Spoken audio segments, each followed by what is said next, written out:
NEC. Right, let me do it. Welcome back to Hot Games. We're here at the NEC. Yeah. And some awesome machines around here as well, isn't there? Yeah, like that one. Oh, that one. And that one, and that one, and that one. Yeah, we've got 7 bikes this year, 2 cars on the stand. That's that. No, that's a motor go. That's a motor go. Yeah. So, I'll see them all. no, it's been good. We met some new guys as well. Some of you already been down. It's Sunday now, so on the last day. Already you guys been three down. offers. Yeah. People want to buy stuff actually on the stand. We haven't turned the office to the back camper van, but we've had a lot of interest. Yeah. We actually had an offer for the Sunbeam. Somebody actually offered. We've got a 1923 Sunbeam on the stand. We'll show you that in a minute. And somebody offered us money for that as well. Unbelievable, yeah. People buy it, people want to play. Yeah. But, They want to buy it Yeah, for for me. sure. shall we show them around the stand? Yes, Yeah, let's go for it. So, Looking at the Sunbeam from the Black Country Living Museum, and it's a nice bike. It was restored and rebuilt by, came in a crate they say, and it was put together by the museum staff, and this is what you see now, a nice shiny bike with actually running. It runs, it's a 600 CC. cc. So what are you up to, Spanners? Well, I'm attempting to fit this airbox. What we've done yesterday, we stripped the carbs off and we gave the carbs a service. But the problem is with this is I'm trying to get the airbox on, but it's just not going on. Doesn't want to play. No. This bike is a YZF 750R. This is one of 2 that I own. This was built from a massive spare parts I had left over from another build, and this was a little bit of a showstopper. It's a 750. It's a 750 20 valve engine. Yeah. It was when it was new, it was £7,500, and it was overshadowed by the CBR 1000 Fireblade, which is a shame because it's an amazing bit of kit. Right, I think I'll hand you over to Dad now. So. Pops is calling. Thanks, Spanners. We've got a nice Yamaha Argo 353 bobtail. We brought this in as a wreck virtually. You would have died on it if you started it up, because the tank is full of filler, motivated back to filler, arms, headstock was full of non-bearings, and we restored it, we've modified it by chopping it down. If you look on our website, you'll see the photographs of this when we brought it in, and we've got it up to a stunning thing. We've got a few more bits to go on it, like a number plate lights, and fix all the fuel lines up properly, and then it does run. That's been out and run. Some of the other bikes we've got on the stand is our Island Specials. We've got Ali's Lex Moto, my GS500, and the good old Thunder Ace on the end there. These 3 bikes are the ones that we took to Ireland on our trek around Northern Ireland, and the bikes proved faultless for the whole trip. No problems with them at all, so it really did well. Bearing in mind all these bikes were rescues, they all had to have work on them done before the Ireland trip, because they were in a bad state. But it shows that doing the work, we managed to get it sorted. So it's we've got some other stuff on here, and apparently Spanners has got a Porsche over there. So let's go and have a look at this Porsche. Yeah, as you can see, I certainly do have a Porsche. This, for the people who watch our videos, will recognise this as the one that we actually bought after reviewing it. This was so amazing when I drove it that I decided that I couldn't live without it, and so I ended up buying it. So it's just like the Razors, you were so pleased with it that you bought the company? Basically, yeah. Only I wish I could afford a Porsche. So yeah, it's a 2.7 litre Tiptronic. Yeah. That basically means it has an automatic gearbox, but it's also got the Tiptronic control, so you can override the automatic gearbox. It's a 2.7 litre, so that means it's 210 brake horsepower.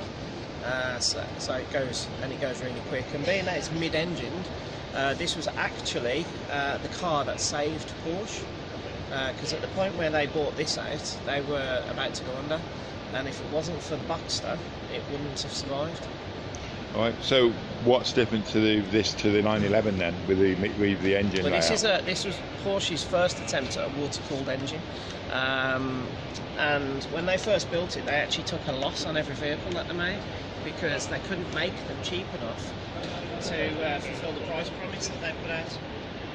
So the initial, they actually then called in, I think it was Toyota or Mazda, one of the two, to actually help with development of the car to make it more cost effective for them to build. Being a mid-engined sports car, it means that it has perfect weight balance, so the weight is low, so it means you can throw them into corners really easy, which is one of the reasons that a lot of people go for these vehicles. Yeah. Okay, and the last vehicle that we got on the stand is Yam Yam's 1973 VW motorhome. Or Yam Yam Spam Van. Nice little V-dub. It's got a 1600 engine in it, which is a lot better than the 1300 that my dad's had. And this particular one is actually for sale as well. It's been kitted out nicely, as you can see inside, with all the, dare I say, modern comforts. You've got a seat, a fridge, a table, And there's where you put your kids to bed. and a driver's seat. So we've got all the modern comforts. There you go, look at that. You've even got seat belts, you've got a door and a radio. So what more could you need? And surprisingly, it's all in good nick as well. But it's amazing how much interest having this one on, just like with the Spanners and the Porsche over there, have actually generated the public. I don't think there's one machine on this stand that hasn't actually generated interest. So you know what, I think we should go and have a look at some of the other stuff that's out there on the shows. We'll take a walk about. Right guys, as last year, you remember that we went round and we was reviewing different cars. Well, one of the cars that I've seen today is absolutely beast. And I'm with Rich today. Rich is the owner of this car. Do you want to tell us a bit about it? Okay, it's 1965 Cadillac convertible. I've owned it for about 3 years now. It was for sale down in Bristol. I shouldn't have bought a car around that time. I was moving house and going all the expenses I should have been saving my money for. But it must have been a sensible thing, so I ended up buying the Caddy, driving it home, and enjoying it ever since. Which is absolutely stunning. Absolutely stunning. So, do you want to 18, you said it is, doesn't it? Yeah, it's 18.5 foot long, 6.5 foot wide. It's got a nice red leather interior. I use it occasionally for weddings and been a popular car for that. It's just nice to get out on a sunny day and get the roof down. You drive it much? 1,000 miles a year. Yeah. It's nice to get out on a nice day and spend a bit of time in the car, going to car shows, local car meets, seeing around the Birmingham area for car shows. So It's amazing. What litre engine is it? it's about a 7 litre. 7 litre. Can you have a look? Yeah, Okay. This is amazing. So can you tell us, Rich, what got you into American cars? What got you interested in American cars? Look at that. Well, when I was a kid, brought up with Dukes of Hazzard, Yes. all the American TV shows featuring American cars. You know, as you get older, the hobby stays with you, Yeah. and I've been starting off with cars, and just developed from there. American stuff. Absolutely. One of the few cars that I'm lucky enough to own, so I just want to preserve them, display them, give them to future generations to enjoy. It's a real pressure to you, mate. It really is. So thank you, Rich. Thank you. Okay, right. So you saw Spanners there, a bit of American muscle. I found a car which I used to own, not this particular model car, but Cortina GT Mark III, which I own. Took it to Edinburgh, where I live there, and I found a beautiful example here. I've got Mervyn here, who owns this beautiful car. I love this red. This red is a beautiful colour, isn't it? It's, so is this completely original with a V6 S6 under the hood? No, it's I've done it myself. It was a 600 automatic. Right, yeah. Pinto engine. Yeah, 'cause I think mine has a 2 litre Pinto in it. Yeah, this Mine was a does. 600 Pinto. Yeah. So I take it goes nice with that SXV 600 there. Well, it's only 17 miles. It's back on the road. Right. So is it like a bit different? Well, the engine's been built by a chap in Canada, Right. pretty well, who does the engines for 10 yards. Yeah. So it's nicely tuned So- and everything there. It's just speckled, just a bit more than standard. Yeah. So unlike the one you found, Spanish, you don't need a fuel tanker to follow you with this car. It will give a better bit of LPG. But if you look under the hood, there's that beautiful engine, which we just said was been nicely tuned. So originally in there it would have been the 1600 Pinto, which in itself is a very good engine, but the SXV6, which was favoured of things like the Capri in there, and also the Scimitar, the Granada. So all those the engines were used in all of those vehicles, and it fits in so nice, doesn't it? Yes. It's a beautiful fit in there. So I think we better go and see what Pops has found, don't we? So thank you very much. And keep up the beautiful work. Yeah. Thank you. Right, this is a bit of Ford Transit. Well, I've picked about the show. It's been customised, painted, and it's owned by me.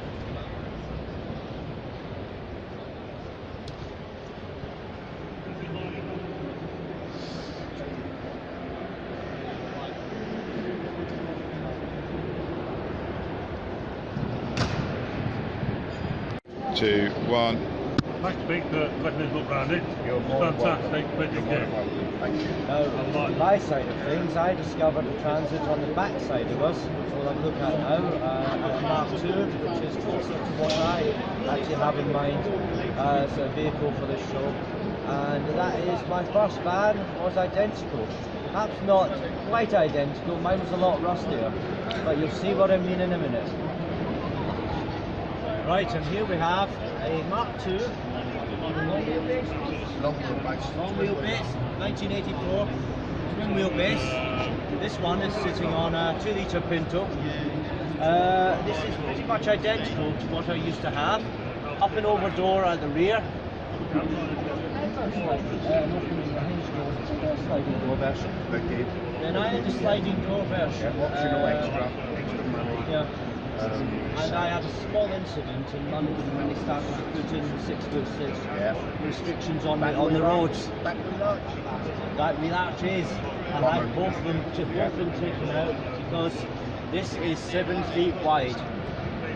And London, don't drive this in London or it'll be reduced down to 6'6" and a bit. And then you have to go and buy yourself rubber wheel arches because you couldn't get the metal on it. Spot on, and that the wheel arch on this van is the only part that Ford made 3 lots of. They normally made 20,000, they ended up making 60 because everybody damaged that part, even on the way out of the showroom or even when they were delivered, because it was, like you say, that extra cover. That extra foot, so it caused a lot of problems. It caused a lot of problems when you can't get out from the holes that you've just driven into. Yeah. Backwards or forwards. Yes. Caused a few problems that day. Yeah, and the rubber wheel arches was first ordered and thought of by the AA. The AA had the rubber wheel arches in Portland. That's a really cool thing to do, so they produced them. Ironically, at speed, and given the fact that these poles had a bump through, Yeah. you could actually, with rubber wheel arches, pass to get through the restrictions. Yes, you could. Which yeah. is the absolute, because you had that extra 2 inches of clearance. Yeah, and they pop back out afterwards. Yes, they would. Excellent. A Yeah, great yeah. idea. Magic, yeah. Now this has got a history, hasn't it? It's got a big history. It was a German fire van in 1980s, going right back to the 60s. Ford actually produced fire vans for Austria, Germany, Switzerland, Poland, and every village in Germany had a fire van. So this has actually been converted. It's been converted from right-hand to left-hand drive, extremely rare, because it's actually got 5 opening doors.